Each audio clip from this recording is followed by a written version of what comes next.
Հարկ Աստծո, որ նորից հասանք մեծ պահքի շրջանին, վաղը մեծ պահքի առաջին օրն է, վաղվանից սկսում է պահքը,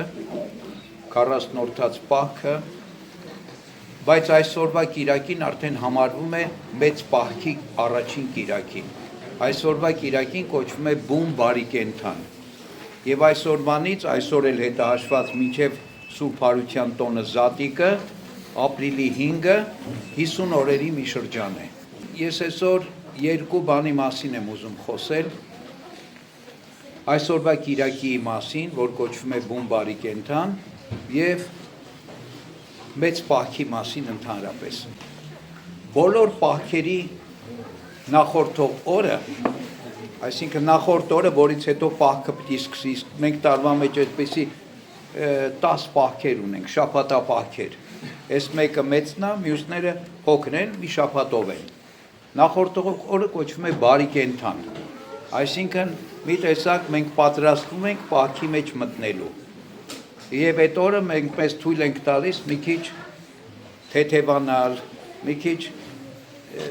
համեղ բաներ ուտել, հա, մի քիչ խնջույք անել, հա, բայց ամեն ինչ չափի եւ պատշաճության մեջ։ Եվ որպիսի հաջորդ օրվանից պահքը սկսի։ Այս մեկ բարի կենդանը, որը նախորդում է մեծ պահքին, կոչվում է բուն բարի կենդան, որտեղ սա մեծ պահքն է, գլխավոր պահքն է, այդ համապատասխան իր բարի կենդանն էլ առանձնանում է բոլոր բարի կենդաններից, որտեղ կարևոր է եւ կոչվում է բուն բարի կենդան։ Ինչ է բարի կենդանը։ Եկեղեցական հայրերը մեզ բացատրում են, որ բարի կենդանը բարի կենդանության մասին է։ Ինչ եմ ուզում ասել դրանով բարի կենդանություն։ Ուրեմն այստեղ մի փոքրիկ առականման պատմություն պատմեմ։ Մի երիտասարդ նավաստի, որ փորձառություն էր անցել նավ վարելու եւ լավ սովորել էր ամեն ինչը, թե ինչպես պիտի առագաստները կառավարի, թե ինչպես պիտի նավի ղեկը ուղի, ինչպես պիտի քամու փոթորիկի դեմ պայքարի, նավի համապատասխան գործեր անի, այս ամեն ինչը լավ գիտեր։ Փորձառու նավապետի հետ զրույցի ժամանակ ասում է. ես պատրաստ եմ նավարկության։ Փորձառու նավապետն ասում է. ինչ գիտես։ Ասում է. այս բաները գիտեմ, թվարկում, հա։ Ասում է. շատ լավ է, որ դու դրանք գիտես, բայց դու դեռ պատրաստ չես նավարկության։ Ինչու։ Ասում է. գլխավորը դու չգիտես։ Ինչն է գլխավորը, թե մենք ուր ենք գնում։ Դու պիտի իմանաս մեր նպատակակետը ուր ենք գնում, որ դու կարողանաս նավավարել։ Եթե դու չիմանաս նպատակակետը, այդ ամեն ինչը իմացի ինչ օգուտ ունի։ Նավը տեղ չի հասնելու։ Հիմա բուն բարի կենդանը մեծ պահքի նպատակակետն է։ Մեծ պահքը ճամփորդություն է։ Մենք մի ճանապարհի ենք դուրս գալիս, որ 50 օր պիտի քայլենք այդ ճանապարհով, հոգևոր ճամփորդություն, եւ պիտի իմանանք ուր ենք ուզում գնանք։ Մեր նպատակն ի՞նչ է։ Եթե մենք չգիտենք, մարդը պահքա պահում, հա, չգիտի ինչի համար է պահում, ասում ես ինչի համար ես պահում։ Լուրջ պատասխան չունի։ Ուրեմն մենք պիտի իմանանք, թե մեր նպատակակետը ուր է, ուր ենք գնում։ Մեր նպատակակետը բարի կենդանությունն է, հասնել բարի կենդանության։ Իսկ բարի կենդանությունը երբ էր, երբ որ մարդը մեղքի մեջ չէր։ Դրախտում Ադամը եւ Եվան գտնվում էին բարի կենդանության մեջ։ Իրենք խաղաղության մեջ էին, իրենք երանության մեջ են, իրենք երջանկության մեջ են։ Հիմա մեզանից ով կարող է համարձակություն ունենալ ասել, որ իմ հոգին խաղաղության մեջ է, որ ես երանության մեջ եմ, որ ես երջանկության մեջ եմ։ Ուրեմն մենք կորցրել ենք այդ ամենը։ Եվ պահքի նպատակն է այդ ամենը վերագտնել, հասնել այնտեղ, որտեղ մենք այդ ամեն ինչը կունենանք։ Ուրեմն պահքի նպատակը բարի կենդանությունն է, որ այսօրվա խորհուրդն է։ Այսինքն մարդը երբ ունի բարի կենդանություն, երբ որ ինքը միացած է Աստծո հետ։ Երբ որ ինքը Աստծուց հեռացած է, ինքը չի կարող բարի կենդանություն ունենալ։ Մարդու կյանքը բարի է, մարդու կյանքը երանավետ է, մարդու կյանքը երջանիկ է Աստծո հետ։ Որտեւ Աստված է մեզ արարել, Աստված գիտի մեզ ինչա պետք։ Այս փոքրիկ երեխան երջանիկա իր ծնողի գրկի մեջ։ Ոչ մի տեղ ինքը այնքան երջանիկ չի կարող լինել, ինչքան իր ծնողի գրկի մեջ։ Մեր ծնողն էլ Աստված է, մենք էլ երջանիկ կարող ենք լինել Աստծո գրկի մեջ, կամ Աստծո հետ, կամ Աստծո մոտ, ոնց ուզում եք կոչեք։ Մեր նպատակն է մերձենալ Աստծուն, մոտենալ Աստծուն, միանալ Աստծո հետ, որպեսզի մենք վերագտնենք բարի կենդանությունը, բարի երջանկությունը, որ մի ժամանակ մեր նախահայրը Ադամը եւ նախամայրը Եվան ունեին դրախտում։ Բուն բարի կենդանը հիշեցումն է մեր կորցրած երանության եւ նպատակն է մեր պահքի վերջի։ Ուրեմն մենք պահքի ընթացքը պիտի այնպես ընթանանք, որ հասնենք այդ բարի կենդանությանը։ Ուրեմն այսօր բարի կենդան է, այսօր մեզ հիշեցնում է, թե մենք ինչի համար ենք պահքի մեջ մտնում։ Եթե մեկ ուզում է պահք պահի, որ առողջանա, ի նկատի ունեմ մարմնավոր առողջություն, ինքը ճիշտ վիճակի մեջ չի։ Եթե մեկը ուզում է պահք պահի, որ մի քիչ քաշ գցի, դա էլ ճիշտ վիճակի մեջ չի։ Եթե մեկը ուզում է պահք պահի, որ հոգով առողջանա, այս կարևոր է։ Եթե մեկն ուզում է պահք պահի, որ մեղքերից ազատվի, այս կարևոր է։ Մոլությունները հեռացնի իրանից, այս կարևոր է։ Մեկն ուզում է պահք պահի, որ այդ պահքի ընթացքում ինքը ավելի ճանաչի եւ ավելի սիրի ու ավելի մերձենա Աստծուն, այս կարևոր է։ Ուրեմն պահքի նպատակը եկեղեցական հայրերն ասում են ապաշխարությունն է։ Ուրեմն մենք բարի կենդանության հասնելու համար պիտի մի ապաշխարության ընթացք, մեծ պահքի ճանապարհը քայլենք, կիրակի առ կիրակի, օր առ օր, որ հասնենք այդ բարի կենդանությանը։ Զգուշ եղեք, որ ձեր ողորմությունը մարդկանց առջև չանեք, որպեսզի այն լիներ իցույց նրանց, այլապես վարձք չեք ընդունի ձեր հորից, որ երկնքում է, այլ երբ ողորմություն անես, փող մի ընչեցրու քո առջև, ինչպես անում են կեղծավորները ժողովարաններում եւ հրապարակներում, որպեսզի փառավորվեն մարդկանցից։ Ճշմարիտ եմ ասում ձեզ, այդ իսկ է նրանց վարձը, այլ դու երբ ողորմություն անես, քո ձախ ձեռքը թող չիմանա, թե ինչ է անում քո աջը, որպեսզի քո ողորմությունը ծածուկ լինի եւ քո հայրը, որ տեսնում է ինչ որ ծածուկ է, կհատուցի քեզ հայտնապես։ Ուրեմն այսօրվա ավետարանը մեզ խոսում է բարի գործերի, առաքինի գործերի մասին։ Ուրեմն պահքը մի շրջան է, որտեղ մենք հատկապես առաքինի գործեր պիտի անենք։ Եվ այդ առաքինի գործերը պիտի չլինի նրա համար, որ մեզ գովեն, որ մենք փառավորվենք, որ մենք լավը զգանք։ Պիտի այդ գործերը այնպես լինի, որ մարդ չտեսնի, ոչ մեկը չիմանա, նույնիսկ ասում թող ձախ ձեռքը չիմանա, թե ինչ է անում աջը, հա, այսքան ծածուկ, հա, այսքան ծածուկ լինի այդ ամեն ինչը։ Ուրեմն պահքի ժամանակ մենք պիտի ողորմություն անենք, բարի գործեր անենք, առաքինություն։ Ողորմություն ասելով չհասկանանք անպայման մեկին փող տալ, կամ մեկին նյութական ինչ-որ մի բան տալ, մի կտոր հաց տալ։ Ողորմություն շատ տարատեսակ է լինում։ Մեկի մեղքերը ներելը ողորմություն է։ Եթե քո հանդեպ մեղք կա գործել եւ դու իրան ներում ես, այս ողորմություն է։ Հիվանդին այցելելը ողորմություն է։ Նեղության մեջ գտնվողին ձեռք մեկնելը, հանելը այդ վիճակի ողորմություն է։ Անտեր մեռել, թաղելը նույնիսկ ողորմություն է։ Հա, երբ որ մարդ չունի, հարազատ չունի, բան չունի, հա, գնում ես դու այդ թաղման մի մասը, մի դժվարության մի մասը, հա, հոգսի մի մասը քեզ վրա ես վերցնում, ողորմություն է։ Եվ այսպես բազմաթիվ ողորմություն կա, ոչ միայն նյութական, այլև հոգևոր։ Նախ եւ առաջ մենք պիտի պահքի ժամանակ հատկապես շատացնենք այս գործերը, ողորմության գործերը։ Եվ երբ աղոթես, չլինես կեղծավորների նման, որոնք սիրում են ժողովարաններում եւ հրապարակների անկյուններում աղոթքի կանգնել, որպեսզի մարդկանց Երևան, ճշմարիտ եմ ասում ձեզ, այդ իսկ է նրանց վարձը։ Այլ երբ դու աղոթես, մտիր քո սենյակը, փակիր քո դռները եւ ծածուկ աղոթիր քո հորը, եւ քո հայրը, որ տեսնում է ինչ որ ծածուկ է, կհատուցի քեզ հայտնապես։ Աղոթք անելիս շատախոս մի լինեք, ինչպես հեթանոսները, որովհետև նրանք կարծում են, թե իրենց շատ խոսքերի պատճառով լսելի կլինեն։ արդ նրանց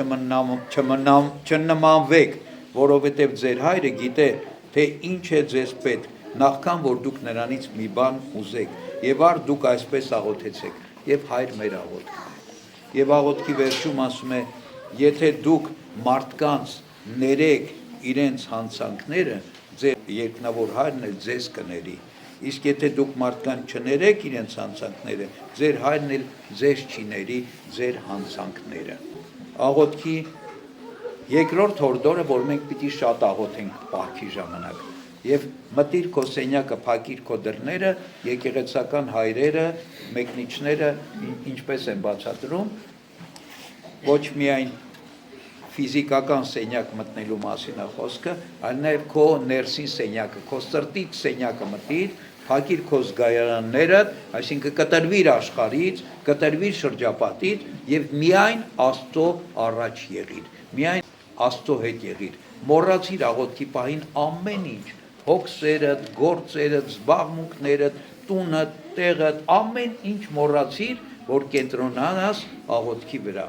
հա, որ միտքդ չթափառի, միտքդ այս կողմ այն կողմ չլինի, բերանդ աղոթքի խոսքեր չարտասանեն, բայց միտքդ ուրիշ տեղ գտնվի, այլ կենտրոնացիր աղոթքի վրա եւ ասма ծածուկ աղոթիր քո հորը, որ տեսնում է ինչ որ ծածուկ է եւ կհատուցի քեզ, եւ ասма որպիսի լսելի լինես, որպիսի ներվես Աստծուց, դու էլ ներիր ուրիշներին, եթե մենք չներենք, թող մեզ սպարտիս մեր, որպես եւ մեկ թողում մերոց պարտապանը, այսինքն այնպես ներենք, ինչպես որ ուզում ենք ներվել, եթե չենք ուզում ներվել, կարող ենք մենք էլ չներել ուրիշներին, ուրեմն երկրորդ հատվածը աղոթքին է, ուրեմն պահքը ինչ է ուզում մեզանից, բարի գործեր, առաքինի գործեր, ողորմություններ, հա, եւ նաեւ աղոթել շատ։ Իհարկե, այս ամեն ինչը միշտ է պետք անել, ոչ միայն մեծ պահքին, բայց հատկապես պահքի վրա մենք պիտի կենտրոնանանք։ Շատ հաճախ հոգսերով բանով տարված տկարանում ենք այս հարցերում, քիչ ենք աղոթում կամ ինչ-ինչ բաների ժամանակ չունենք։ Պահքը հենց դրա համար է, որ մենք մյուս զբաղմունքներից մեր ժամանակը կտրենք, անջատենք եւ դնենք հատկապես այն նրա մեջ ինչ որ պետք է, ինչը որ մեզ հասցնելու է բարի կենթանության։ Երբ ծոմ պահեք, տրտմերես մի լինեք կեղծավորների նման, որոնք իրենց երեսները այլանդակում են, որպեսզի մարդկանց այնպես երևան, թե ծոմ են պահում։ Ճշմարիտ եմ ասում ձեզ, այդ իսկ է նրանց վարձը, այլ երբ դու ծոմ պահես, օծիր քո գլուխը, լվա քո երեսը, որպեսզի չերևաս մարդկանց որպես ծոմ պահող, այլ քո հորը գաղտնաբար եւ քո հայրը, որ տեսնում է ինչ որ ծածուկ է, կհատուցի քեզ։ Այսինքն պահք պահելիս մարդիկ ասում են պահք են պահում, տեսքը ծնգնում է, սննդարար բաներ չեմ ուտում, միշտ չեմ ուտում, կաթնեղեն չեմ ուտում, պանի սիրում եմ չեմ ուտում, դրանից ես շատ վատն եմ, չէ ասում, այդպես չի։ Եվ Սուրբ Գիրքն էլ է սովորեցնում, որ այդպես չի։ 3 մանուկներին կհիշեք, Դանիելի ընկերներին, Միսակին, Սեդրակին, Աբեդնագովին, իրենց թագավորական սեղանից էին կերակուր մատակարարում, ոչ միայն իրենց, այլ բոլոր գերության մեջ գտնվող այն շնորհալի երիտասարդներին, որոնց ընտրել էր Ասորեստանի թագավորը, բայց ինչ էին անում սրանք, սրանք հրաժարվեցին այս 3-ը, ասեցին ձեր տեսքը կփչանա, դուք կտկարանաք, կնվաղեք, հա, կթուլանաք, թագավորը մեզ կպատժի դրա համար, որ տեսնի ձեզ լավ չեն, ասեց չէ, մեր տեսք ավելի լավ ալնելու, քան թագավորի սեղանից օգտվողներին, դուք մեզ տվեք մեր պահքի կերակուրները, մեր կրոնական կերակուրները եւ իրականում իրենց տեսք ավելի լավ էր եւ երբ որ թագավորը ընտրեց, սրանց ճանաչեց ամենից խելացի, ամենից իմաստուն, ամենից շնորհալի եւ երբ որ փորձություն եկավ իրենց վրա, իրենց գցեցին կրակի հնոցի մեջ, նույնիսկ կրակը իրենց չկարողացավ վնասել, որտեղ իրենք պահեցողներ էին, որտեղ իրենք Աստծո օրենքից չշեղվեցին։ զորացան եւ նույնիսկ կրակի բոցերին հաղթեցին, մահվանը հաղթեցին, որտեւ Աստված իրենց հետ էր։ Իրենց ընկերը Դանիելը, որ նորից պահեցող էր, Դանիելն էլ առյուծների գուբը գցեցին, առյուծները չկարողացան իրեն վնասել, որտեւ ասում է Դանիելը իր բերանը փակել էր կերակուրների առաջ, Աստված առյուծների բերանը փակեց Դանիելի առաջ, որ Դանիելին չկարողանան վնասել։ Ուրեմն պահքը շատ կարևոր է եւ ասում է ձեր պահեցողությունն էլ թող ծածուկ լինի, իցույց մարդկանց չլինի, ծածուկ արեք։ Հիմա այստեղ հարց կա, շատ շատերը մեկը ասում է այս տկարությունն ունեմ, մեկն ասում է վիրահատվել եմ, մեկն ասում է պիտի վիրահատվեմ, մեկը հղի է, մեկը արդեն ծնանդա բերել է, երեխային կերակրում է, մեկը էս, մեկը այն։ Ժորժ ջան, այսպես ասողները պահքը կապում են միայն սննդի հետ, պահքը միայն սնունդ չի, հա, եթե մարդը հիվանդ է, տկար է, բուժման մեջ է, բան, ինքը կարա օգտագործի, իրեն բժիշկը ասել է միս կեր, ինքը կարա միս ուտի, իրեն բժիշկն ասել է կաթնեղեն օգտագործի, կարա կաթնեղեն օգտագործի, բայց պահքը սրանով չի, պահքը ինքնազսպում է, պահքը ինքնազրկում է, հա, պահքի ժամանակ մարդը պիտի օրինակի համար ովքեր ծխում են միանշանակ, եթե իրանք պիտի շարունակեն ծխելը պահքի ժամանակ, ուրեմն իրանք ոչ մի պահքել չեն պահում, որտեվ առաջի երթին դու ուզում ես միշտ ուտես, կաթնամթերք չօգտագործես, դու նախ եւ առաջ մի ծխիր, ծխելը ամենից վատ բանն է, մոլություններ ունես, հա, ինչ որ մոլությունների մեջ ես, այդ մոլությունները թող, պահքը էս է, այսինքն ընես չի, որ մեկ ասի ես տկար եմ, ես ծեր եմ, ես փոքր եմ, ես մեծ եմ, չեմ կարա պահքը պահել, պահքը բոլոր կարան պահել, պահքը կերակուրի խնդիր չի, կերակուրը հզոր միջոց է, որ օգնում է մեզ, բայց եթե մեկը կերակուրը չի կարող պահել, ինքը կարող է աղոտ կանել, ինքը կարող է սուրբ կարդալ, ինքը կարող է բարի գործեր անել, ինքը կարող է շատ ու շատ բաներ անել, բոլորը կարող են պահել, ինչպես կարող են պահել, Քրիստոսի սիրո համար իրենց սիրելի բաներից հրաժարվել։ Այս պահքը ասում է թող ծածուկ լինի։ Դուք ձեր մեջ պահքը պահեք։ Թող մարդիկ նույնիսկ չիմանան։ Բնական է, տանեցիները չեն կարա չիմանան։ Օտարների մասին է խոսքը, դրսի մարդկանց մասին է խոսքը։ Էնպես արեք, հա, որ մարդիկ չիմանան եւ ոչ էլ դուք տրտմած տեսք ունեցեք։ Սենց ընկած, ճլորած տեսք ունեցեք, այլ ընդհակառակ ասում է, երբ պահք ես պահում, օծիր քո երեսդ, մազերդ հարդարիր, բան, որ մարդկանց չերևաս պահողի պես, այլ տեսքը զվարթ լինի։ Երեք մանուկների նման, որոնք պահք են պահում եւ ամենից լավ տեսք ունեն։ Եվ վերջի հատվածը ասում է գանձեր մի դիզեք ձեզ համար երկրի վրա, ուր ցեցը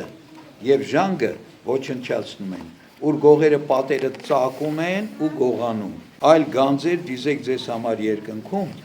ուր ոչ ցեցը, ոչ ժանգը չեն ոչնչացնում, ոչ էլ գողերն են պատերը ծակում ու գողանում, ուր որ ձեր գանձերն են, այնտեղ ձեր սրտերը կլինեն։ Ուրեմն, այս էլ նյութականի հետ կապված հորդոր է մեզ։ Այսինքն, ձեր ձեռքի եկած նյութ ի բարին օգտագործեք այս աշխարհի մեջ։ Պահել անիմաստ բան է։ Պահելու ես, կամ փչանալու է, կամ գողանալու են, կամ ցեցն է ուտելու, հա? Շատ հագուստ առար կախեցիր պահարանի մեջ, ի վերջո չես հասցնելու, սա հագնես ցեցը ուտելու է։ Միտեղ ինչ որ թանկարժեք փող կամ թանկարժեք իրեր դրեցիր, մի օր գողը գողանալու է տանի։ Դրա համար ասում է, այս նյութական միջոցները, որ ամեն մեկից ձեռքին կա, շատ լինի, քիչ լինի, մեկին Աստված շատ է տալիս, մեկին Աստված քիչ է տալիս, Աստված գիտի ում ինչքան է տալիս, Աստված ճիշտ մեր չափը գիտի,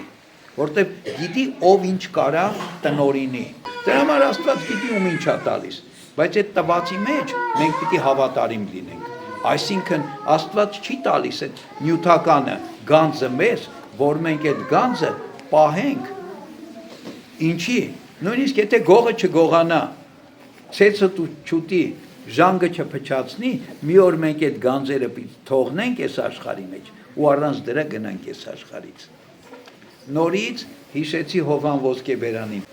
այն հարուստ երիտասարդ ավետարանում, որ եկավ Քրիստոսի մոտ, ասեց ուզում եմ քո աշակերտը լինեմ, ուզում եմ երկնքի արքայությունը ժառանգեմ, ինչ անեմ։ Դե Քրիստոսն ասեց պատվիրանները պահի եւ այլն, վերջում ինչ ասեց, ասեց գնա հարստությունը բաժանի աղքատներին, արի իմ ետևից։ Երկինք կհասնես, երկնքում էլ կատարյալ կլինես։ Ինչ ասեց այս հարուստ երիտասարդը տխրեց ու գնաց։ Հիմա Հովան Ոսկեբերանը այս երիտասարդի մասին ինչ ասում։ Ասում է անխելք տղա։ Դու չուզեցար բաժանվել քո հարստությունից երկնքի արքայության համար։ Մի օր մահը քեզ պիտի բաժանի դրանից։ Ուզես թե չուզես, մահը քեզ պիտի բաժանի դրանից, բայց այն ժամանակ էլ երկինքը չես շահելու, որտեվ դու չբաժանվեցին, քեզ բաժանեցին։ Է լավ չի դու բաժանվես, որ դրա դիմաց երկինքը ասում է գանձեր դիզեք երկնքում։ Մեր ձեռի եկածը մեզ շատ չի օգնելու, եթե մենք պահեցինք, բայց մեծապես օգնելու է, եթե մենք տվեցինք, եթե մենք օգտագործեցինք, հա։ Եթե մենք ի բարին օգտագործեցինք, իհարկե այդ օգտագործելուն էլ ձև կա, հա։ Մարդ կա շատ մեծ ունեցվածք ունի, հա։ Մեկին 1000 դրամ չի տա, բայց կարող է գնա օրինակի համար խնջույք կազմակերպի, 1 միլիոն դրամ ծախսի, ճիշտ օգտագործելու ձև չի, եւ սա Աստծուն հաճելի չի, հա։ Եթե դու աղքատին 1000 դրամ չես ուզում տաս, բայց դու ցոփ ու շվայտ խնջույքների, ուրախությունների, շռայլությունների, զեղությունների մեջ ես, դրա համար չի տվել Աստված մեզ այդ կարողությունը, որ մենք նման ձևով ծախսենք։ Դու գանց կտիզես, երբ որ մի կարիքավորի օգնես, երբ որ մի բարի գործ անես, երբ որ մի քանդված տուն կառուցես, վերակառուցես, մեկին օգնես անտունին տուն ունենա։ Ամեն մի մարդ, որ իրեն քրիստոնյա է կարծում, համարում, պիտի պահք պահի։ Տարբեր են, իհարկե մեկը փորձառու է, 20-30 տարվա քրիստոնյա է, երկար տարիներ պահքը պահել է, ինքը շատ կարողություններ ունի, փորձառություն ունի, կարողություն ունի, հոգևոր այնպիսի վիճակի ասել, որ ինքը կարա ամբողջ 40 օրերի ընթացքում օրեկան մի անգամ հաց ու ջուր օգտագործի, օրինակ ուրիշ բան չօգտագործի, կամ առանց հացի անցկացնի ամբողջ պահքի շրջանը, բայց մեկը այս տարի նոր որոշել է, կամ նոր է սկսել հոգևոր կյանք ապրելը, բնական է իր համար դժվար է, դրա համար խոսեք քահանաների հետ, խոսեք հոգևորականների հետ, թող իմանան եւ ձեզ խորհուրդ տան, թե դուք ինչպես պահեք պահքը, հա, այս շատ կարևոր է, որ մենք բոլորս պահենք, փոքր ես, անչափահաս ես, քեզ սնունդ չի կարելի, բայց դու կարաս օրինակի համար, հա, 10 տարեկան ես դիցուկ, բայց այնքան հոգևոր գիտակցություն ունես, որ դու էլ ես ուզում պահքին մասնակցես, ինչ կարաս անես, կարաս 50 օր շոկոլադ չուտես, եթե շատ ես սիրում շոկոլադ, դրանից քեզ մի բան չի պատահի, բայց դու քո հավատքդ, քո սերդ, քո ընծայումդ, քո նվիրումդ ցույց կտաս Աստծո նկատմամբ, պահքը, շատ լավ պահքը, բայց դա պիտի ուղեկցվի աղոթքով, պիտի ուղեկցվի պատարագի մասնակցելով, մանուկների Աստվածաշունչ կարդալով, սա է ժողովուրդ ջան, այսինքն մենք բոլորս մեր չափով կարող ենք պահել, եւ Աստված էլ մեզ կորտնի, մեր նախանձավորության համար կորտնի մեզ, որ մենք նախանձավոր եղանք, որ մենք ուզեցանք իսկապես Աստծուն հաճելի լինել, ուզեցանք մերձենալ Աստծուն, մեր մի քայլին Աստված 100 քայլով է պատասխանում, հիշենք այս բանը միշտ, անառակ որդին երբ որ ոտքերն ուղեց դեպի հայրական տուն, հայրը տնից վազելով գնաց անառակին դիմավորելու, հայրը Աստված էր, անառակը մենք ենք, բացեք Աստվածաշունչը, Եսայու մարգարեությունը եւ կարդացեք 58-րդ գլուխը, պահքի մասին է, ծոմի, թե պահքի ժամանակ մենք մեզ ոնց պիտի պահենք ուրիշների հանդեպ, նաեւ այսօրվա Պողոս առաքյալի թուղթը Հռոմեացիների ու 13-րդ գլխի 11-ից 14-րդ գլխի 26 համարները ամբողջ ուղղված է պահքին եւ ասում է պահքի ժամանակ դուք մի նայեք ձեր կողքի մարդկանց, սա կերավ, նա չկերավ, ինչ գործ ունես, Աստծո առաջ են, հա, կարող է նրա միս ուտելը, հա, բայց չծխելը Աստծո առաջ ավելի ընդունելի է, քան թե քո լրիվ սոված մնալը։ հա, որտեվ սրտով, մտքով, հավատքով այդ մարդը հաղթարել է այդ մոլուցքը եւ գնացել է այդ զոհողությանը։ Այնպես որ իրար չդատենք, իրար չնայենք, ոչ մի բան չասենք, այս լավ է, այն վատ է, մենք մեզ նայենք եւ Աստծուն նայենք Պաքի շրջանում։ Պաքի ժամանակ մարդը միշտ ենթարկվում է փորձությունների, հարձակումների։ Անպայման պիտի փորձություն լինի Պաքի ժամանակ, ինչ պիտի անենք, պիտի աղոթենք, պիտի զորանանք, պիտի զինվենք, հա, որ կարողանանք այդ փորձությունները հաղթահարել, այդ փորձություններին դիմագրավել։ Այո, երբ որ փորձություն եկավ հայ ազգի գլխին 451 թվականին Ավարայրի դաշտում ամբողջ գիշեր աղոթեցին, պատարագ արեցին, սուրբ հաղորդություն ստացան, առավոտն զենքերը վերցրեցին, գնացին պարսիկների դեմ կռվելու։ Ուրեմն մենք էլ պիտի զորանանք հավատքով եւ պիտի պատրաստ լինենք պաշտպանելու։ Մեր եկեղեցին, մեր հավատքը Սուրբ Գրիգոր Լուսավորչի հաստատած հայրապետական աթոռը։ Թող Աստված մեզ բոլորիս զորացնի, Ժողովուրդ ջան, աղոթքով մնացեք, պահքի մեջ լինենք։ Հիշենք ուրեմն մեր պահքի նպատակը ինչն է, բարի կենթանությունը, Աստծուն հասնելը։ Թող Աստված այսօր մեզ բարի կենթանություն շնորհի, որ հիշենք եւ պահքի ընթացքում հասնենք բարի կենթանության։